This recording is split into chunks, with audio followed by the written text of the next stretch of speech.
Having established this challenge, let's introduce the solution: React. At its heart, React is a JavaScript library created and maintained by Meta for one primary purpose: building user interfaces. It's not a full-fledged framework that dictates your entire application structure. Instead, it focuses on the view layer, what the user sees and interacts with, and it does this with remarkable efficiency and organization. To truly appreciate React, we must understand its core philosophy, the shift from imperative to declarative programming. Traditionally, developers wrote imperative code, giving the browser a detailed step-by-step recipe of how to change the UI. For example, find this element, create a new one, add this text, and append it here. This approach is manual and error-prone. React, on the other hand, champions a declarative approach. Instead of telling the browser how to update, you simply declare what the UI should look like for any given piece of data. You describe the final state, and React takes on the responsibility of figuring out the most efficient way to get there. This makes our code infinitely more predictable, readable, and easier to debug. This powerful declarative model is made possible by React's most fundamental building block, the component. Think of your entire user interface as a complex Lego castle. Instead of building the whole thing at once, you build individual, reusable Lego bricks: a tower, a gate, a wall. In React, these bricks are your components: a button, a search bar, a user avatar. Each is a self-contained component. So, what exactly is a component in modern React? It's remarkably simple. A component is just a JavaScript function. This function can accept an object of data as an argument, which we call props, and its only job is to return a description of the UI. This UI description is written in a special syntax called JSX, which looks almost identical to HTML. Let's see what that looks like. Let's zoom in on that HTML-like syntax we just saw, called JSX. Standing for JavaScript XML, JSX allows you to write your UI structure directly within your JavaScript code. This might feel strange initially, but it's incredibly powerful. It co-locates your rendering logic with your UI markup, keeping everything related to a specific component in one place. You can even embed any JavaScript expression directly inside JSX using curly braces. Now, you might be wondering, if we're just describing what the UI should look like, how does React efficiently update the actual web page when data changes? This is where React's secret weapon comes into play: the virtual DOM. Instead of directly manipulating the slow, real browser DOM, React first works with a lightweight copy of it that exists only in memory. Here's how that virtual DOM works in practice. When the state of a component changes, for example, a user types into a search bar, React doesn't touch the real DOM. Instead, it creates a brand new virtual DOM tree reflecting the new state. Now it has two versions: the previous virtual DOM and the new one. The next step is to compare them. This comparison process is known as reconciliation, and the algorithm React uses to do it is called diffing. React's diffing algorithm is highly optimized to very quickly find the exact differences, or diffs, between the old virtual DOM tree and the new one. It identifies precisely which elements have changed, been added, or been removed without having to re-render the entire UI. Once the diffing algorithm has identified the changes, React performs the final step. It takes all the calculated changes, batches them together, and then applies only those specific updates to the real browser DOM in one go. This minimal, targeted manipulation is what makes React applications feel so fast and responsive. It avoids costly, full-page refreshes and ensures a smooth user experience.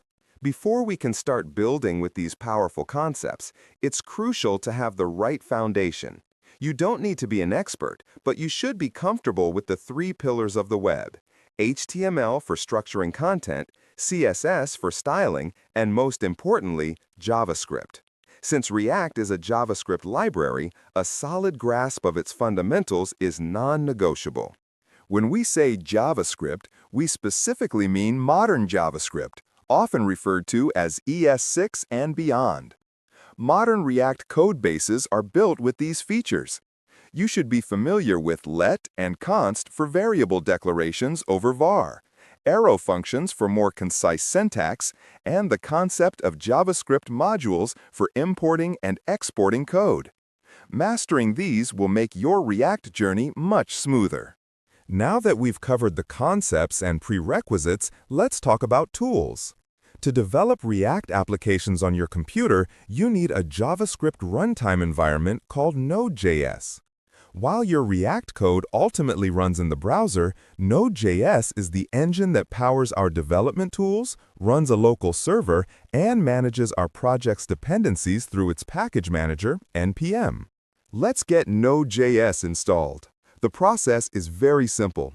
First, open your web browser and navigate to the official website, nodejs.org. You will see two download options.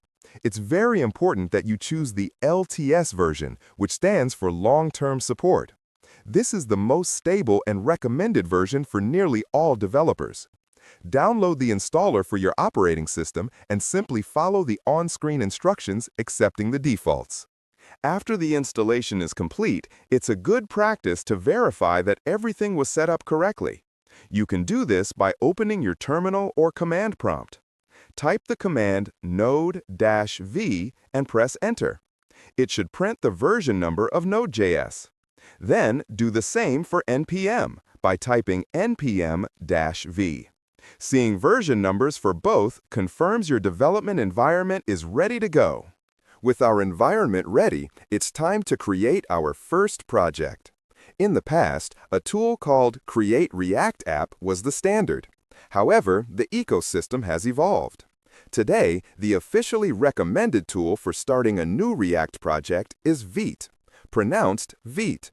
It's a modern build tool that provides a significantly faster development server and a more efficient build process, making for a much better developer experience. Let's create our first React application using Vite. The process is incredibly simple and fast. Open your terminal, navigate to the folder where you want to keep your projects, and run this single command, npm create Vite at latest. This command will kick off an interactive setup process. It will ask you for a project name and then ask you to select a framework. Be sure to choose React. That's it. After Vite finishes scaffolding your project, the terminal will display three final commands you need to run in sequence.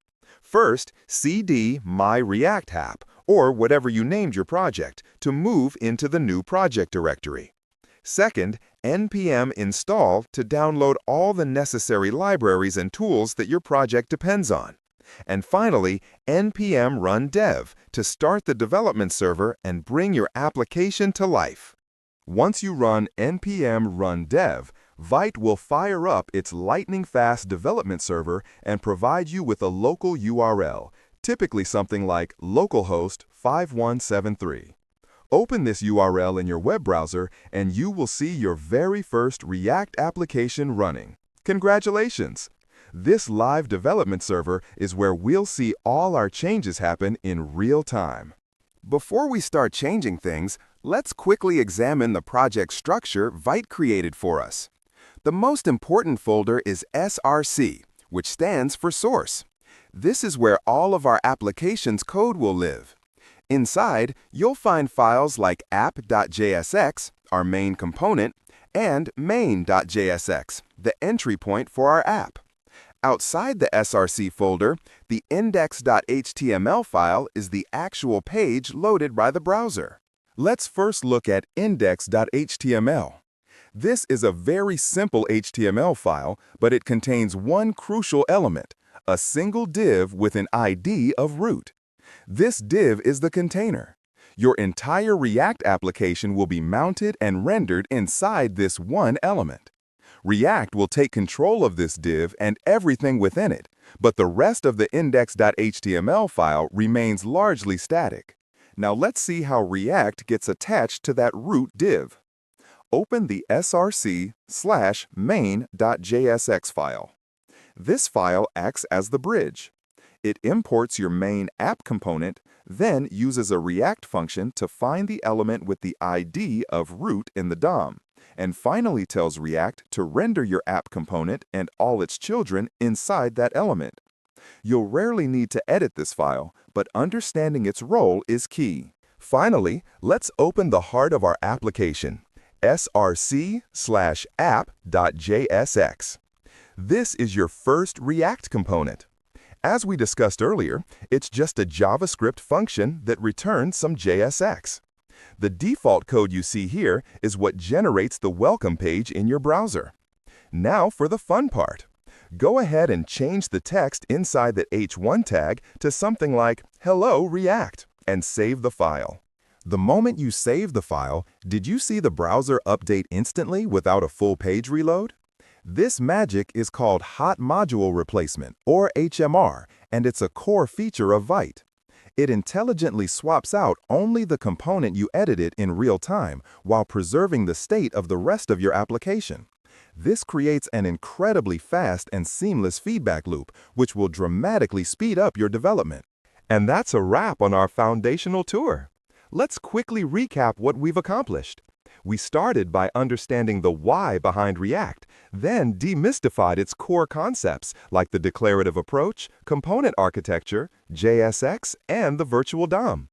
We then set up a complete modern development environment using Node.js and Vite, and successfully launched and modified our very first React application. Congratulations on building such a strong foundation! Your journey into the React ecosystem is just beginning. With these fundamentals in place, you are now perfectly prepared to dive deeper. In our next video, we will move beyond this template and start building our own custom components from scratch, and we'll learn how to pass data between them using props. This is where the real power of React begins to unfold. I'll see you there.